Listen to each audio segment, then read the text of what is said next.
Bulavinaka, and welcome to Straight Talk with Vijay Narayan, where we speak to the head of Vaccination Task Force, Dr. Rachel Devi, today. Dr. Rachel, of course, good news is more doses continue to arrive from our development partners. And the good news for you is, since we spoke last week, that more doses have been confirmed that they will be arriving in the next few days. But let's first of all touch on how many people you have managed to vaccinate so far. Thank you, Vijay. Yes, it's good to be back here and talking about vaccinations for Fiji. And you're right. More doses coming in this week. I know Australia's committed 70,000 doses this week, and I think today is Thursday, right? So a batch of vaccines come in today, and then in the weekend. So yes, in terms of numbers, when we look at numbers, what have we done so far? And I must say, a lot of people are now due. I think your team itself went for their second jab yesterday, and a lot of people who had gotten the vaccinations, if people remember, was at the Vodafone Arena and a few others in all over the country during that period, the first half of April. So those group of people, which is around 59,000 individuals are now due for their second jab this week and next week.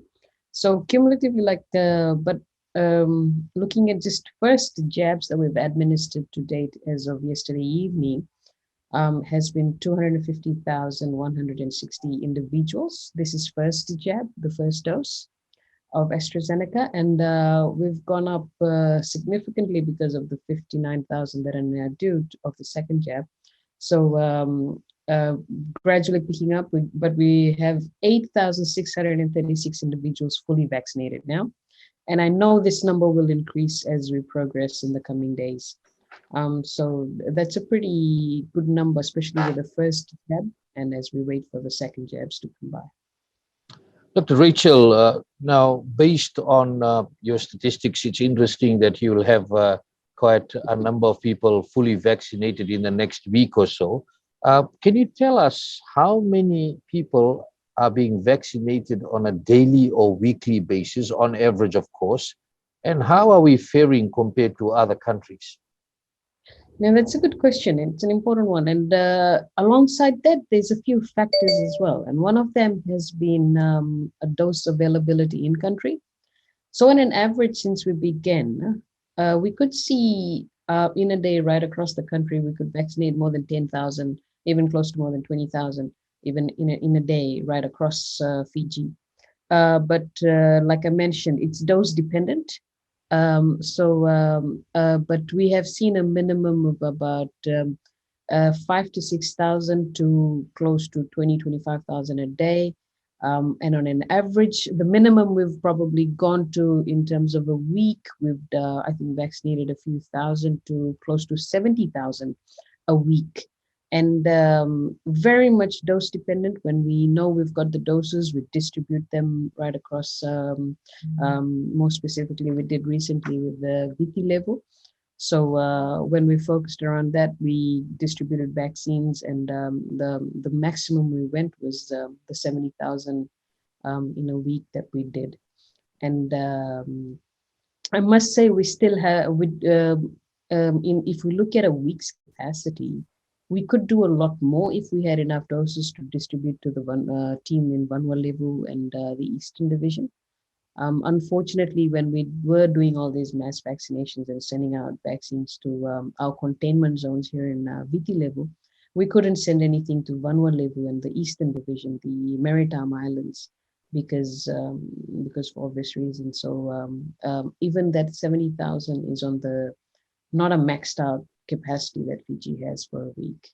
And when we compare it to, I think other places, when we look at it alone, we've vaccinated close to 42, 43, I think 43% as of yesterday of our target population with first dose, and about 1.4% with the second dose. When we look at those numbers in itself, I think Fiji as a developing country is doing pretty well. And we know that we're really picking up pace, and and this is something that's very much needed. So from a developing country perspective, we could be probably quite high in terms of numbers, one of the few first countries that has reached that first dose target from a developing country perspective. And I'm still yet to have a proper look at the vaccination trackers, but I know some countries like Canada, UK, and a few others were sitting at around 62, 64% first dose as well. And we know their capacity is also huge. So I think fair enough, we're doing pretty well in Fiji, and now it's about receptiveness to to come forward and get the jab, and also not just the first one but the second one as well. Now, definitely, you've done your planning based on more doses coming in. If you do have availability of vaccines, what is your max capacity? Good question. Max capacity could go, well, 70,000 was just in VT level alone. So we could go as far as 80, 90,000 probably a week. But we do know, the other thing we do know is that we're coming to a place where we're vaccinating a good proportion of our target population. We know we haven't passed the 50% mark, but now it's obviously we know Fiji with so many islands, there's the geographical challenge as well. So now going out to the communities in the interiors, and those things take up time. And obviously, an important thing we want to do now is, with the misinformation or people being confused about vaccines. I mean, we really want to have that education session as well before the vaccination session, because we want to get that information out there and we want to get it right. And not just that we're forcing anybody, it's obviously for all of our protection, but we are going out now to the more outskirts of Fiji and getting these vaccines to them. So, but on an average, when you look at it, we definitely could do a lot better, a lot more than 70,000 if the whole of Fiji was to be taken into consideration. What are some of the challenges that you have been facing or continue to face? One definitely being exposed to the virus with people coming to the vaccination centers. You've got your officials out there on a daily basis. What are some of the challenges, that one included? That's true. So I mean, we know we've got three-digit number of cases in Fiji almost for the past few days. And this in itself is a challenge for people on the ground. And this is one of the things that's been paramount for the ministry, is that, we don't compromise our staff with anything. So we make sure that I mean, people may have noticed this as well, that when they do turn up to a vaccination site, they would have PPEs with them, basically personal protective equipments, the gears, the gowns, the masks, the face shields, and also we're trying to make sure we take all precaution for our staff. And with these PPEs, we know these are protective measures that will protect our staff and keep the vaccination drive going. Because while the containment aspect is going, the vaccination drive needs to continue as well. And you rightfully said that apart from us doing that measure, one of the few other challenges we've faced is in the initial days when we had protective gear, but not the full we would love to have. We didn't use them. And that did show a bit of our nurses and doctors and other allied staff who were working with us, who were becoming primary contacts of cases. So we had to stand down teams. We know Nandi stood down for a bit, and then Suva so as well, and a few other sites. But we've to overcome that challenge, I must say, we've had to re-strategize every now and again so that we are able to deliver as much as possible within the various subdivisions in Fiji. So apart from that, I think the challenge I think is the misinformation that's been going around, and that's unfortunate. But if as a Fijian, I think we really need to take care of our Fiji right now and avoid that misinformation. And if people want to talk about misinformation, we're there to talk about it. And not just we talking about it, but I know people love to read the information on Facebook. The other side, go to the more credible sites for misinformation to mitigate it. So go to like WHO sites, Ministry of Health sites. So that's something that's helpful. But one of the important challenges with videos being shared and this misinformation going out. So I think those were the few challenges. But honestly, on the upside, there's been so much support. There's been so much support by our government departments, by our defense forces, and even just the public. It's been everyone's been so supportive and coming forth, and it's good to hear reports. And if there's any downfalls, obviously we can improve on it. There's a lot happening on the field, and these nurses, these doctors, every individual that's in the front line right now, they've been going on at it for weeks, almost more than 2 months now. And they've been going on at it for months. And even before the virus came in, we know we started the vaccination back in March, so people have been at it for quite a bit. Just do bear with us. I mean, we apologize for any mishaps anyway, but we are trying to improve as much as possible as we progress. That's important for us. Our service delivery is essential, and I appreciate the feedbacks, both positives and the negatives, and that gives us an opportunity to strengthen and make things better. Just to say that we were at Suva Sargam School, and very effective and professional service by your team there, definitely from when they started with the first doses and over the months, they really have got it down pat, and great leadership shown there in ensuring that the officials on the ground and are really going out to the elderly, the vulnerable, and assisting people to get things done. So that's the feedback from the ground, which we can give you, and a very quick process for those who are wondering that if you may be stuck there for many, many hours. We haven't seen that happening at any of the centers. Now, in relation to misinformation, of course, people can get stuck with misinformation, and the biggest issue is confusion.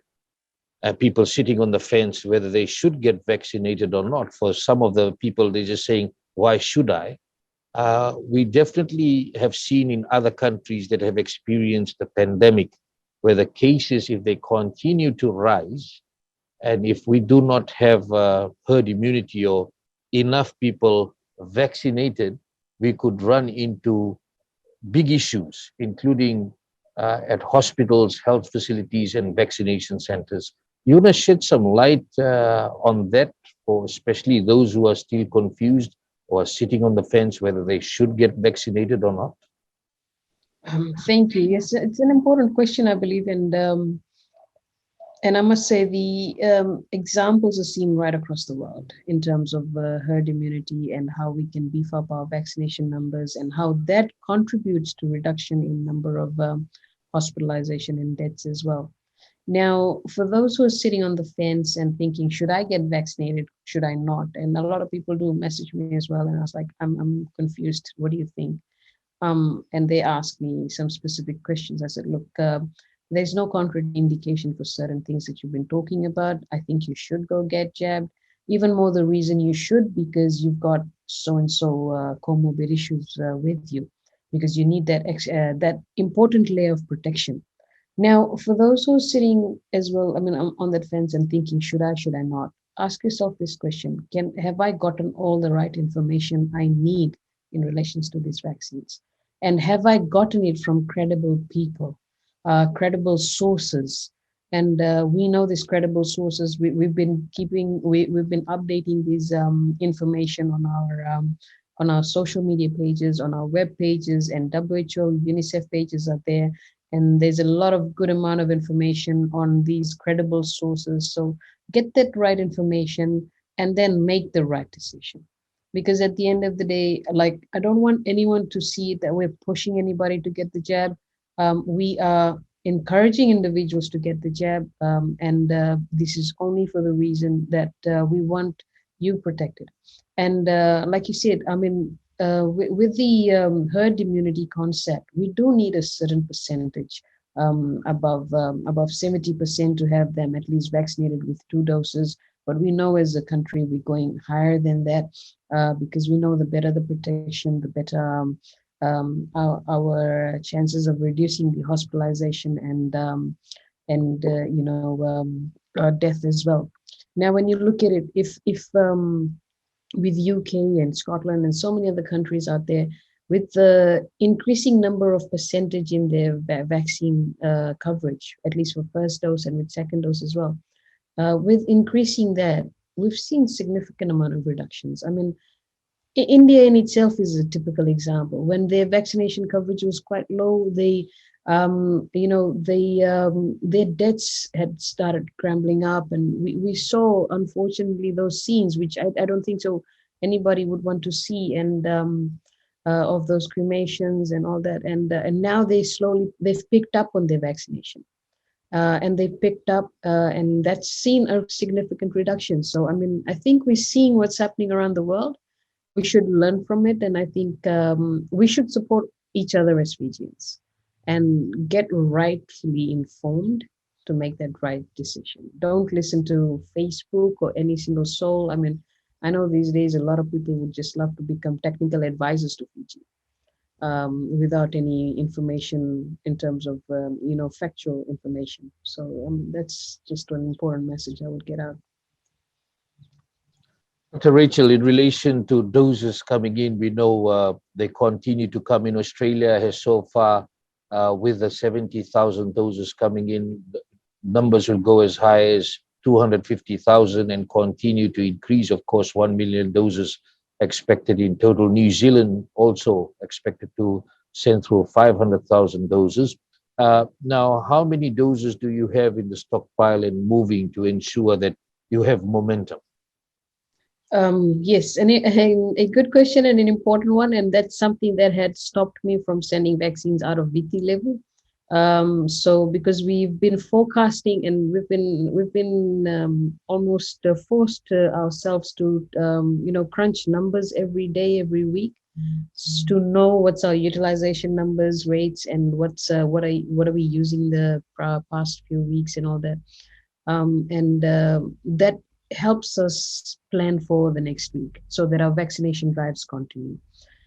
So basically, as we speak, like we know that Australia gave in 50,000 last week, and they have 70,000 coming in this week, which is a real huge boost. And we know we do anticipate some to come next week as well.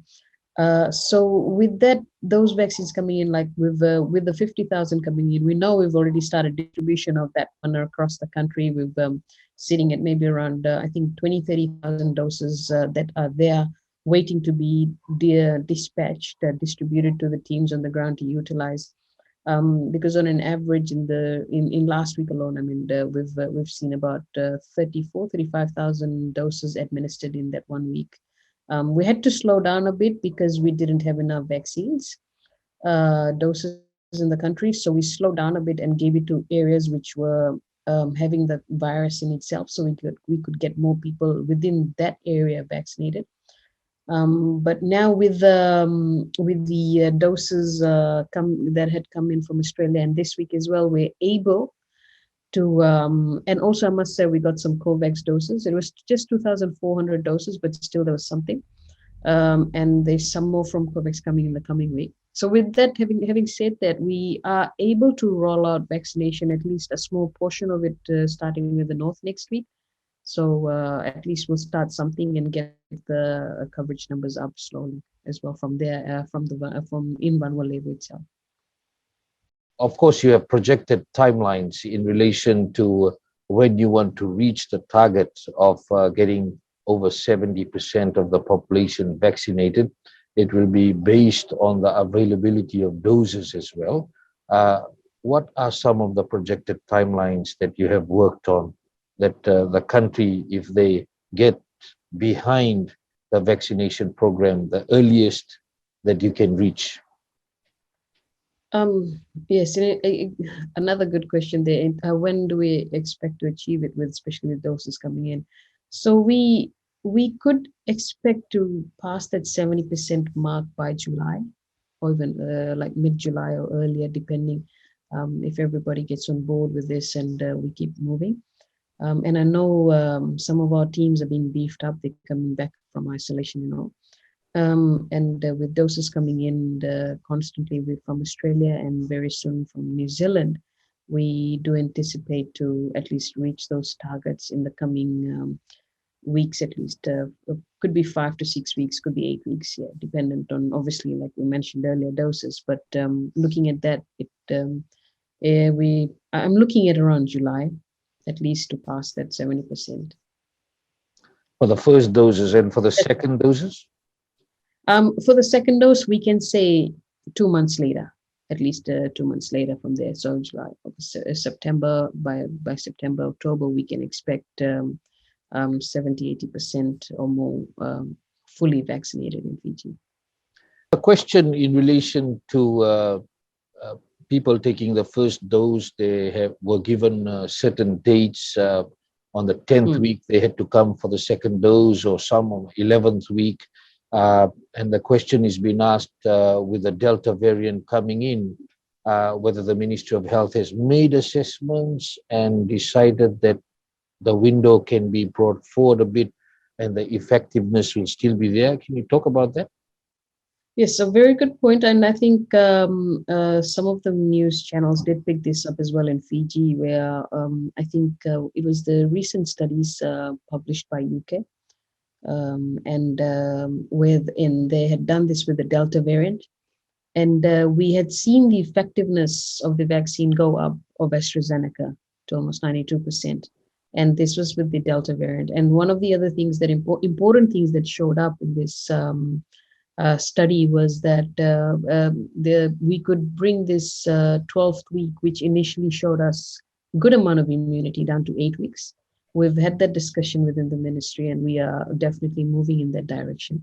That's why you may have seen that we did release yesterday, when we released the vaccination sites for dose 1 and dose 2.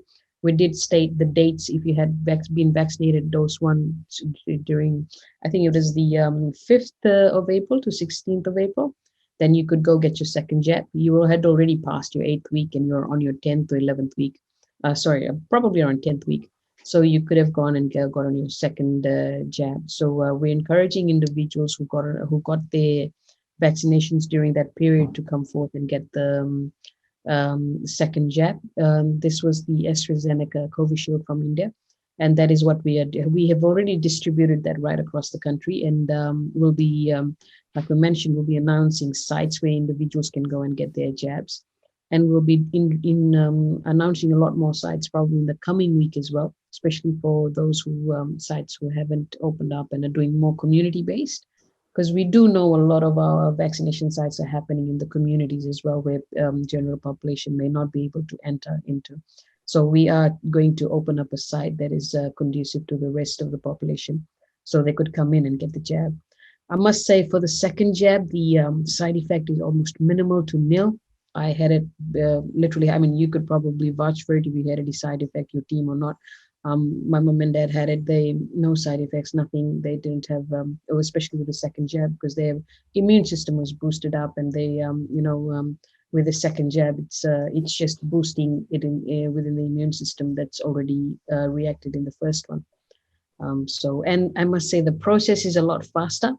No more registration. You've registered once. That's it. So now you just go in for the jab and you're out again. So that process in itself is also faster. Now, in relation to people wanting to get their second doses, you must have seen that people are asking, I'm almost due in the next few days. Should I go to the same place where I got my first jab and I don't see that site in operation anymore? What's your message to them? This is one thing I think maybe we have spoken about it, but maybe not so much. And one of the reasons why we set up the registration system. Now, if you got your vaccination, your first jab in Nandi, but because of all these lockdowns and everything, you have come somewhere else, for example, to Suva, you can get your second jab here. You don't need to go back to Nandi. You don't need to go back to any other place. Wherever you are, you can get your vaccination done.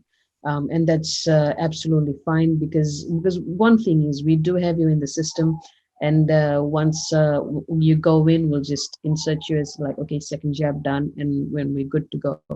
So you don't need to go back to the same site.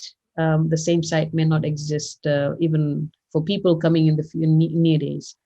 Second jab may be just at health facilities. You just go in for your jab and you're out again. So I encourage individuals, don't be concerned if you do get people turning you away because of that. Just let us know, let the ministry know. We'll sort that out. But the message has gone out to our team on the ground. Anybody turns up for their second jab, just and they are due. Being mindful that they are due after 8 weeks. Yes, we will jab. We will provide the vaccine to individuals.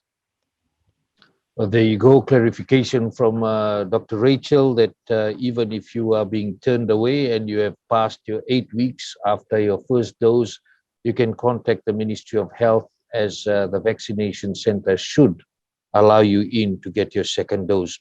Now, in relation to videos that continue to be circulated, uh, the magnet video is then now almost being made fun of. Everybody is now laughing at it. So it's just totally debunked. And I think it's just fallen off the wayside. So it seems like some people continue to try in making sure that this disinformation, the deliberate way of trying to get out fake news, that the disinformation continues. This is deliberately, even staging videos. Now, we have got reports of videos being staged of people allegedly having very adverse reactions to vaccines, but no proof of it provided, no specific details given. And then some people are falling for that and are asking, should I go and get vaccinated because this has happened to so and so? Your comments on that? I think it honestly goes back to because, like you said, sometimes it's staged. I mean, people are making. You're right in saying also that a lot of people are now making fun of that one. I did see, I think, a photo of someone who got vaccinated and said, "Okay, I'm stuck to the tin and I'm pulling the tin away with me, and I can't do anything." I saw that photo on Facebook. I mean, yes, people making fun of it, but that's where we say constantly, get the right information from the right place and believe the right thing. And trust me when I say this, that every adverse event that we are aware of, we get told of, we investigate them thoroughly. And I think there was a case recently of a lady, and we've investigated everything. We've done all neurological investigations, examinations. We've done blood tests. Everything's been done, and everything's absolutely normal. And but still, like I said, we investigate them because that's important for us. We investigate it regardless of people staging it or doing whatever it is that they do. But I encourage honestly these Fijians not to try and create this disinformation you're talking about, because that is, there are some people who are, do buy into these things, and it does discourage them. So I mean, at the end of the day, if we, I think we all Fijians need to be in this together. Get the right information, get it out there, and make the right decision. There's also some people concerned about what is in the dose that they're taking. Some are saying, uh, we talked about the fake news about the microchip, or what is the chemical mix that if I take it, then I get beholden to someone, or things like that, which continues to be circulated. What is in the dose? Those vaccines, okay, basically the content of these vaccines are mainly protein products, and um, there's a list of these things that obviously that's online. If I have to share, they're very scientific names of it as well. But anybody can just search for those specific. For example, if it's AstraZeneca, you can search for it and get that information. But it is something that we use in other vaccines. It's a poor, like for example, I think we talked about it previously, that with there is no live virus in it. There's the AstraZeneca has this adenovirus, which obviously is not harmful, but it develops that antibody production in the body. So these contents, I mean, if you want, I can probably pass them over to you, and we could probably, and I guess ministry can obviously put it out there. but there is no such content like magnets or anything that will. People are even talking about DNA changing. Now, there is no such thing as it changes your DNA. That vaccines can't do that. Especially, I know some people have talked about, oh, it's an mRNA vaccine, the Pfizer and the Moderna vaccines. It's going to change my DNA, or even this AstraZeneca. No, it can't. It can't change your DNA in any way. It's not there to mutate you and your DNA in any way. But these vaccines are there to create that reaction of development of antibodies. That's what these vaccines, the content of these vaccines do. So that's important to note. Dr. Rachel, my final question is in relation to children. We touched on that, and of course, a lot of studies are underway. I saw the Mayor of London gave an interview on Sky News saying that for those under 18, they were looking at most likely getting Pfizer in the UK, while those over 18 or older are getting AstraZeneca. What's the plan for Fiji for children? That's right. So, I mean, that's true. And these are some developments that are happening. And while Pfizer has officially, I think, announced that they can administer these vaccines for it's safe for children from 12 to 18 years of age. I must have, I will have to check if WHO's endorsed that as well, because same, what happens is that once they've done their studies, these goes to their technical advisory team. They relook at all the data again, and once they are satisfied and there's credible information, they make those decisions.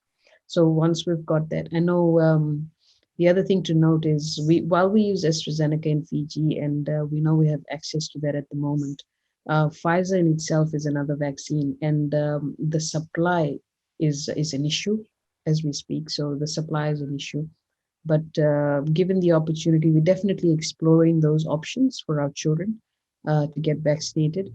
But in the and this is something again in the interim, while we don't have vaccines for our children, I think this is where adults play an important part. But definitely, we are exploring vaccination for our children as well for COVID-19, because we know we have had a good number of children being affected by COVID virus in Fiji, even kids, even toddlers as well. So we have seen that, and we are working towards it. Will there be storage capacity issues in relation to Pfizer? With the Pfizer vaccine, we know that is stored in -70 for long term and -20 for a bit more, I think a month or so. So we definitely can store for the month, but we do need to get this into arms early. So that's an important aspect. And the other thing is, we'll just, like we had initially planned, if Pfizer was brought into the country and that was made available to us, we would have to sort of plan out proper that we get enough doses in the country and push it out for utilization immediately and keep that rolling on an ongoing basis. Almost just like what we're doing with the AstraZeneca vaccines right now. I mean, what's been happening is there's been a batch of vaccines coming in as they're available and we're rolling it out. But obviously we don't have issues with storage for AstraZeneca because we can store millions at one point in time. But the expiry date of it is another issue. And similarly with the Pfizer, we have got to be mindful that we have to be mindful of the expiry date on it as well. And there are certain temperature measures that play an important part. And for example, in a normal fridge cooler, it will only last for a month, and after that you'll have to discard it. So those are important aspects. And knowing that, for vaccines, the heartbeat of vaccines is the cold chain, basically how we monitor and keep our cold chain in check. So that's basically the heartbeat of vaccines. We compromise with that, we compromise with the vaccines. And for us, that is an essential, important part of immunization that we keep talking about. And that is an important part we keep ensuring and monitoring vigorously. You rightfully said Pfizer has different temperature controls. So we have the capacity, we have the ability to do this. We will just have to, obviously, we don't have the huge storage capacity for hundreds and thousands of individuals in Fiji. But I know we could stagger the vaccine rollout into the country, coming into the country as we progress, though. Dr. Rachel, thank you very much for your time, and also thank you to your hardworking team that continues to go out on a daily basis in harm's way, because we don't know where the virus is at the moment, with widespread cases at different even vaccination centers opening in Viti Levu. And good news for those who are watching this from Vanua Levu, as confirmed by Dr. Rachel, that some doses will be heading their way soon for vaccination as early as next week. Thank you very much, and we'll join you again next week. Thank you.